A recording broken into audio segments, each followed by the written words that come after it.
The following podcast is brought to you by the Johners Podcasting Network, found exclusively at WrestlingWithJohners.com.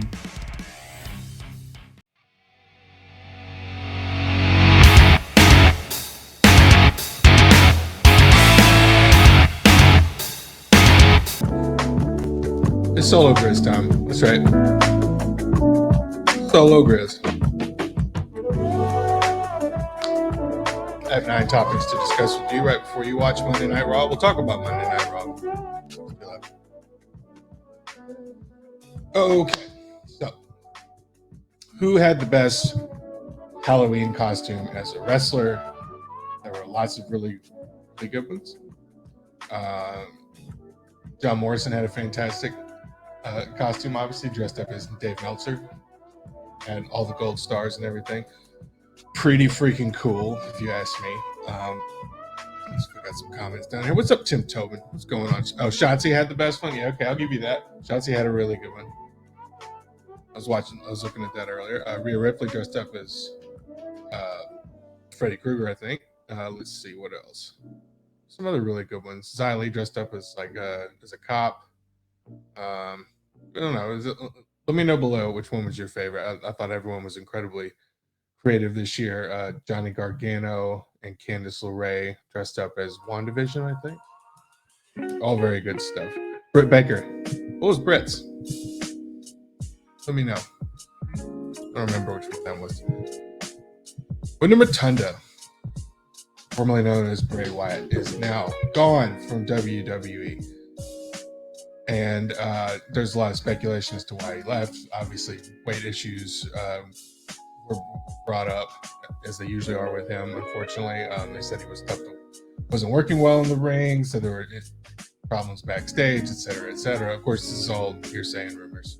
But he basically acknowledged it today with a tweet saying Johnny and Bruce have given their opinions. Now it's time to share mine. I can't wait to see what Bray has to say about all that. Wyndham. I'm a huge fan of his. I can't wait for him to come back. It's very unfortunate that he's been gone for the last 3 months, but he's cooking up something good. It's very exciting, and I really do want to know what he has to say. And I'm excited for all the cool cinematic stuff that could happen. I'm just 100% excited about all of that. So, Wyndham Rotunda, the floor is yours. John Moxley doesn't like anybody. Surprise, surprise. He said, fuck Kevin Dunn, basically. F this, F that. This is not that kind of book. Fuck it, this is that kind of book. That was one of the major takeaways from it. I haven't read the whole book yet. Only short passages here and there. But I look forward to reading that. Let me know below what you think about John Moxley's thoughts. It's cool to hear his perspective on everything that happened, because he's the first one to leave and say screw you, Vince, and go do his own thing, recently, in terms of larger names that went to AEW, and now he's carved the path for so many people. So I am interested to hear what he says, and I'm interested to see if there are any quotes from any of the other people that are now left in WWE and gone on to other things, whether it be AEW or Impact or wherever they are right now. So I look forward to reading this book. I think you will as well. Dark Side of the Ring season finale covers the steroid trials. Pretty interesting story. I don't think there was any. I don't know how much information that is new that you didn't already know about. And I certainly learned some things, but I think the people that lived through this and people have been following wrestling for a long time probably knew most of what was in this episode. It's still very good.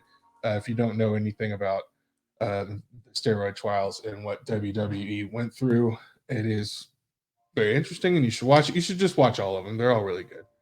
I still have to watch the XPW episode.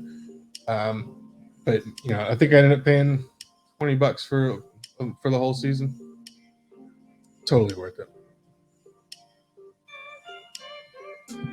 AEW Dynamite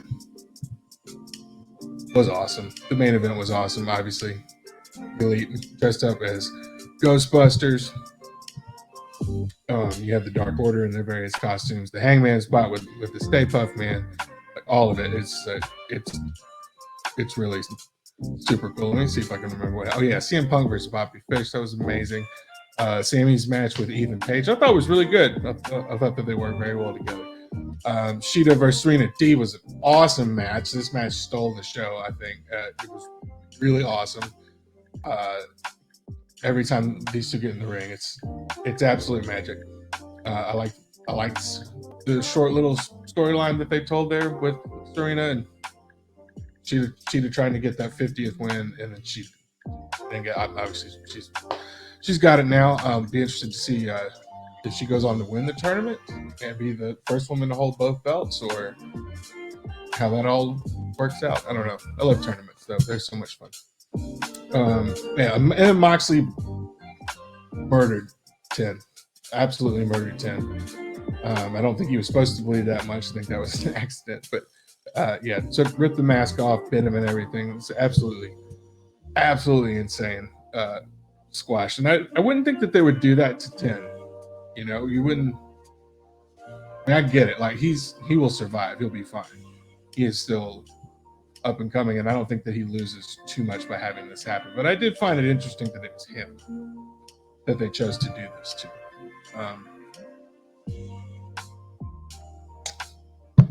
I would have chosen somebody else maybe, but it's still a fun match. It did its job, and Jon Moxley looks just as angry as he does his looks. Battle of the Belts is coming January 8th, I believe it is scheduled for. It'll be like a Clash of the Champions type thing, I'm sure. That's pretty cool. I dig that. Raw and SmackDown this last week. Let's see what did happen here. Oh yeah, Seth Rollins won a Fatal 4-Way Ladder match, and he'll be on Raw tonight in a title match against Big E. Can't imagine they're gonna take the belt off of Big E and give it back to Seth Rollins, but we shall see. What else happened last week? Ziggler and Rude, yeah. Queen of the Ring rematch. Vega. I'm anxious to see them both actually move on to different things. Carmella beat Liv Morgan. Keith Lee.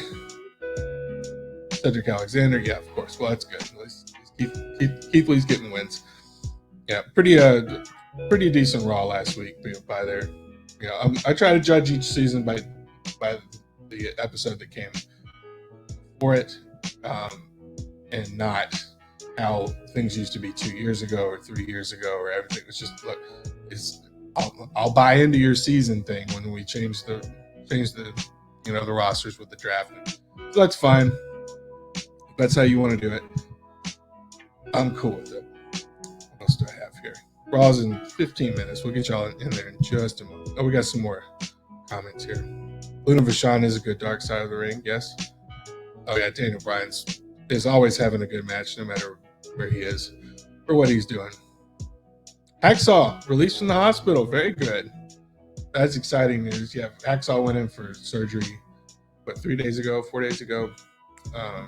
So we're glad that he's out and hopefully well and recovering from prostate cancer surgery.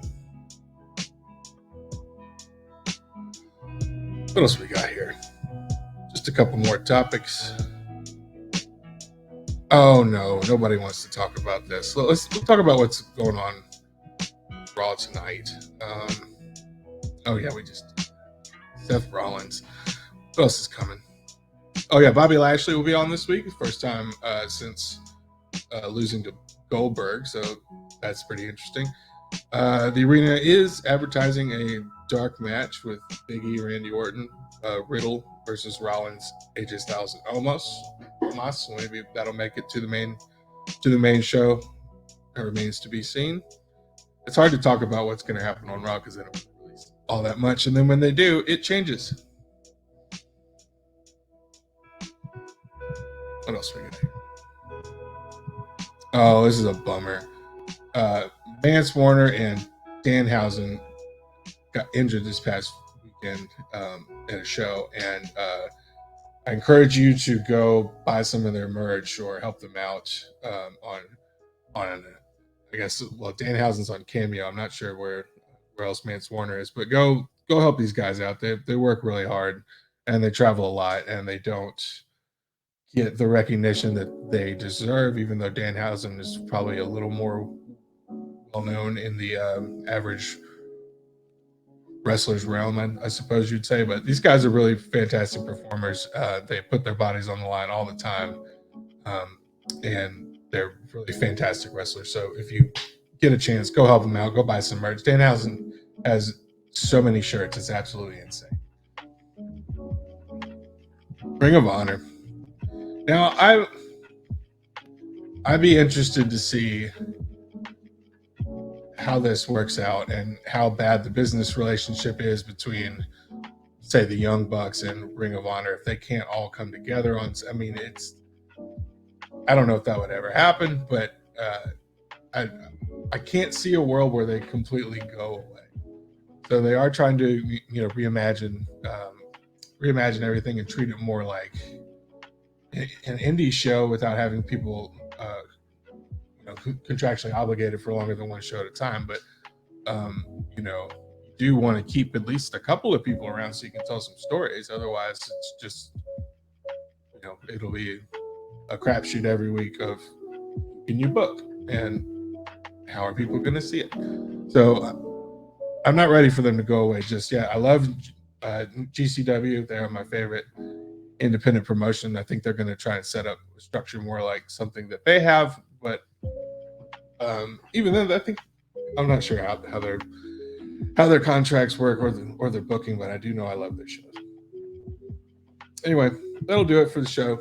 We'll get back to Ring Around the Jabroni here sometime later this week. And thanks for hanging out. Enjoy Raw tonight.